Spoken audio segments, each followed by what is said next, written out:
Hi, my soapy friends. Welcome to floating soap with Rainforest Chica Buriti oil. We are going to make some awesome floating soap today. All right, this is going to be so much fun. It's also going to be super quick because this part of the process is really quite simple. It's just melting some stuff down. But I'm going to be able to show you what the soap mass looks like. And we're also going to look at some of the other soaps we've made. And, of course, the awesome Buriti oil from Rainforest Chica. I am super excited to be using it because it's such a lovely colored oil and that color sticks. Now, this stuff is super potent. If you're using it for a color in your soap, it will totally stain and make the most yellow lather. So we're using a small amount of it. I'm just giving it a good shake. It's a little cooler in the soap studio, just getting into the cool season. So some oils are getting a little warmer. Okay, let's go ahead and get started because we do have to melt this stuff down. And I did not pre-melt anything for us because I wanted you to be able to see it. So in the members exclusive for this quarter, we're focusing on taking expired oils and repurposing them. So what we did last week was we turned a bunch of expired rancid oils into soap and then we salted it out. Now I linked down below the members only lesson so you can go and get all that info. The videos are up. The videos are for the Best Friends Club. So you can rewatch them if you want to. And you can see how crumbly this is getting, and I'll hold a big chunk. But this is salted out soap. That's the other link in the video, or in this video. There's another link for the salted out soap tutorial. And it will show you how to get this salted out soap mass from any soap that you have. But let's get this ground up, and I'm just smushing it up. It smushes pretty easily. But yeah, this is pure soap. So it is the actual saponified fatty acids, the soap, and by salting it out, we removed all the other stuff. When I had all that soap that dossed out on me, what a mess that was. But we salted it out and cleaned it out. So that's essentially what we're doing with this. And then the rest of the recipe is what I do to kind of bring it all back together into a usable, stable soap. Technically, this is usable. You can use it. You can wash with it, although I really wouldn't recommend it because it's quite a harsh wash. So I've already done my math, and there's a worksheet with all the math explained. So I'm just measuring out. This is glycerin. So glycerin is a solvent, and we're going to use this to melt down our soap mass. I mean, it'll melt down by itself, but this really helps it all kind of come back together. We will be measuring out and maybe adding in some water, but let's get the rest of our goodies measured out. I need to measure the Buriti oil. Let's see how much I have. This stuff is so dark. It's like super potent. I'm only looking for a total of 32 grams of what will essentially be my superfat. And I think that's going to be, yeah, that is exactly, wow. Okay, there's a little extra in there. All right, we're going all in. I thought for sure there'd be about half of that. All right, we won't need the jojoba oil. I was going to top it off with jojoba, but look at that color. You see that? I mean, oh, look at that. It's beautiful. Absolutely love this. So this is going to be a total of about 5% of our formulation here. And then we also have some essential oils. This is a blend we worked up with the class of, there's some cinnamon, some pine, and some vetiver. So it's reminds me of a Christmas tree covered in cinnamon sticks or cinnamon candy canes. Super fun. I was really enjoying this aroma. So we're going to use the last of it. Now I can just dump everything in the pot and cook it, but I've been adding kind of the super fat afterwards, just because I don't know, for no apparent reason. I did make another soap with some of the floating soap masks that I had, and let's kind of look at those. So these are all the soaps we've made. Here, I'll start with the ones we did in the class. The ones we did in the class, this is our Himalayan rhubarb. Now, I'm going to flip this one over because as these are, I had these curing, setting to cure up.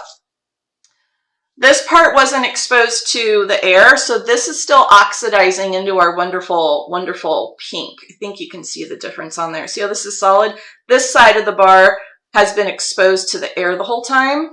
Isn't that lovely? We've got great pink. That was a lot of fun because you could really see the pH color change happen as soon as we mixed it in. This one, we had Rainforest Chica clays and some charcoal. And we did an impromptu can we or can we not swirl. And you'll see what happens with this when we pour it. And then we also did this one. This uses Rainforest Chica's acai oil. That's where all that green came from. I love doing fun things like this with Rainforest Chica's oils because they have so much color and they survive in the soap because the saponification process is not, it's taken out of the equation by the time you add the oils in. Very much like after cook hot process. This one, I made a turmeric soap with lemongrass. And this one's like taking over the aroma. This one we did an alkanet, but I only had 5% oil in here, and see, that side wasn't exposed to the air. It's definitely getting really, really light, and it was a really young infusion. So we'll talk more about that in the class coming up on the 12th. And then you've seen this one. This is Rainforest Chica's purple clay with some lang lang and patchouli, and it smells so good. And I was showing you the lather that these make with this one over the past month or so. And then this one I actually just cut today, and that wonderful red, that's madder root. That is Ann George's madder root. Isn't that lovely? And this has, I put a little bit of mint, but mostly an orange in here. Oh, look, it almost exactly matches my glove. Because I wanted it to kind of smell a little bit like cranberries. So these are the colors we've gotten so far, and we'll hopefully top it off with a nice orange to go with the wonderful yellow we got. And we'll have almost a full rainbow of floating soaps, which I think is kind of fun. There's a couple reels on my page if you want to see those float. I don't have any water out just now to see if to show you the floating, but they do. They float, and it's so much fun. Let's give this, see how well this is coming along. Oh yeah, it's got kind of a ways to go. One of the biggest questions I have been asked on these, whether it's comments on some of the posts or quite a few direct messages, everyone really, really curious about how the soap isn't rancid if we started out with rancid oil. And, oh, there we go. Here's some bubbling going on in there. And it is because we clean the rancid oil. We turn it into soap, and then we remove all of the nasty yuck from it with the salting out process. It really is as simple as that. And the salting out tutorial really covers in more detail how that works. And we talk about it in the members exclusive as we are working through turning this oil into this usable soap mask. Since the oil was rancid, aren't the soaps going to automatically be rancid too? And no, they're not. They smell great. They lather really well. You saw me lathering this one multiple times over the past few weeks. And I mean, as you can see, they're really pretty soaps too. They are not prone to DOS any more than any other handmade soap is. And I think I'm going to add my water at least half of my water amount in here. I just wasn't sure how moist that still was. So no, the soaps are not going to go rancid, and they are not automatically going to be rancid because we started with expired oils. And I think the part everyone is missing is that we are extracting all the good stuff out of those expired oils and pouring off, getting rid of all the other yuck. Okay. Someone asked or brought up, and a lot of people brought up the fact that ivory soap floats. And then they wanted to, or they were kind of making an assumption that because these soaps float and because they started with expired rancid oils, therefore there was a connection trying to be made that if you want your soap to float, you have to start with expired oils. That is not the case. Ivory soap is not made with rancid oils. I am using the process, this formula, to use up that soap mass. You can make a soap mass similarly with perfectly good oils. You can start with fresh oils and make floating soaps. You do not have to start with rancid or expired oils. But I think it's really kind of cool that we did start with rancid oils in order to make this, because a lot of what I personally love about soap making is the ability to make something really amazing out of things you have. And if you can make something really amazing out of something that would otherwise be not only trash, but something really difficult to dispose of, that's even cooler. I mean, that's like the ultimate cool, awesome, soapy thing. So that's why I was really featuring that expired oils. Now, see, this is melting down quite well. We've got a little bit of a ways to go here. There's some harder lumps in there. So we're just going to have to let those melt down. Okay. I'm going to give this another burst with the stick blender here.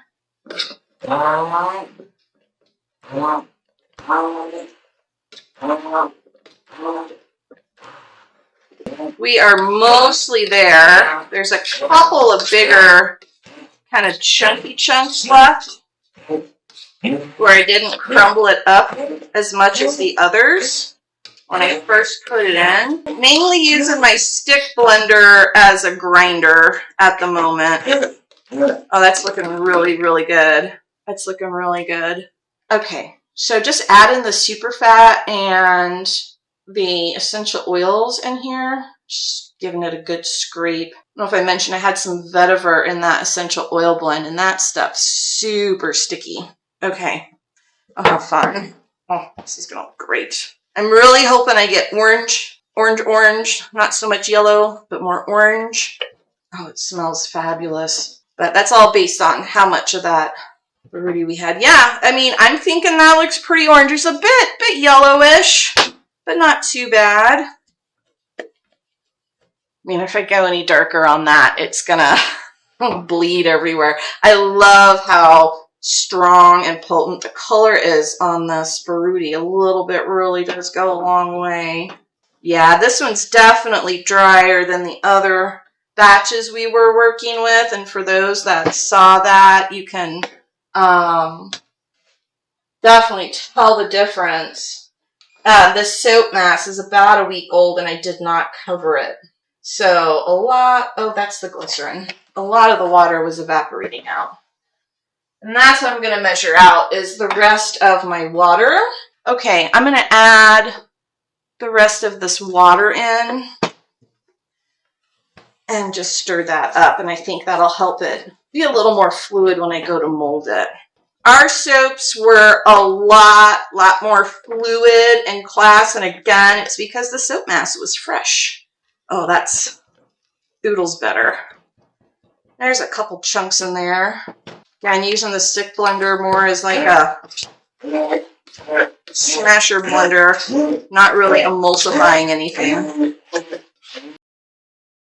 Now, if we wanted this to be a bit more fluid, we could add more glycerin or water, but at that point, you're just gonna make it take longer for you to be able to unmold, cut, and then increase a cure time. These do still have a cure time, just like any bar soap. And that cure time really is based on evaporation. I will show you the soap, try to give you a visual on the hardness of the soaps when they come out of the mold in a minute here. Let's go ahead and get this into our mold. Definitely a thick chunk plop of a pour on this one. Again, all our others were very, very fluid, again, based on water content. But I think I've added plenty of water to this to at least just get it back to homogeneous mass. And I really don't feel like adding more water. I'm good with like a chunky rustic cut here. We could have also added additional superfat if we wanted to, but again, I'm pretty good with this, so we can just press it on down in there. That will turn into a floating soap. Isn't that cool? And, oh, I think we did get orange versus yellow. Yellow from the light addition of turmeric, and then we're going to get that great orange. Oh, I love it. Okay, so, well, we can use this as part of our demo here. But see, you saw this is really pliable, right? Really kind of smushy and pliable. We can go ahead and wash with this if we wanted to. Very similar to, you know, a hot process cook. Push all that out of the way. Versus, let's get our tray back out. Versus this bar here. This bar I think is 6 weeks old. I'm like banging it.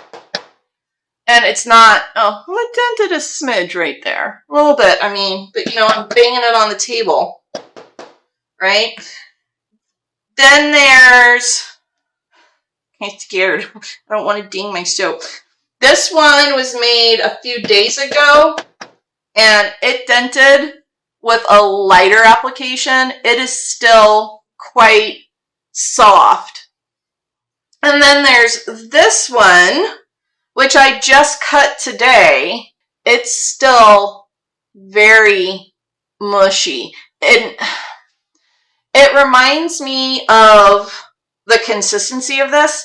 Reminds me of a wet sponge. It really does. These are super light floating soaps. A bar soap this size. So this is 2.5 by 2. Two, just over 2.5, and I cut them to about 1.5 deep. Essentially, this mold, and 1, 2, 3, 4, 5. I just chopped them into 2 inches that way. So one of these would have been the top, probably that one with those little pops there. That should weigh, this bar, if it was a standard cold process or even hot process soap, 3 to 3.5 ounces. Our floating soaps, 2.4 ounces. They are very light. Go check out the Salting Out Soap tutorial. You can catch the replay of the rancid oil cleaning process that we went through in order to make the soap mask and then turn it into all these fun soaps that we have here. And go check out Rainforest Chica's oils. They are awesome for superfats. Hi my friends, here we are a few days later. These are the final soaps. Now I did end up melting them down again because I did not like how much of the white kind of chunks I had in there. I had mentioned that when I was pouring it. In order to melt them down, I just popped it all in the microwave in a bowl. It was about 3 minutes off and on, taking out about every 30 to 45 seconds and stirring. But yeah, you can melt this salted out soap down in the microwave too. Anyway, the wonderful orange we had, once it melted all down with the remaining white, it did come out a little more yellow. I contemplated melting it down again and adding in some madder root to get more of an orange. But they smell so good with, I just went with it. I'm so happy with them. They're not orange, they're yellow. And for comparison, here's the turmeric soaps. These are lemongrass with turmeric. They're almost, I mean, they're really similar.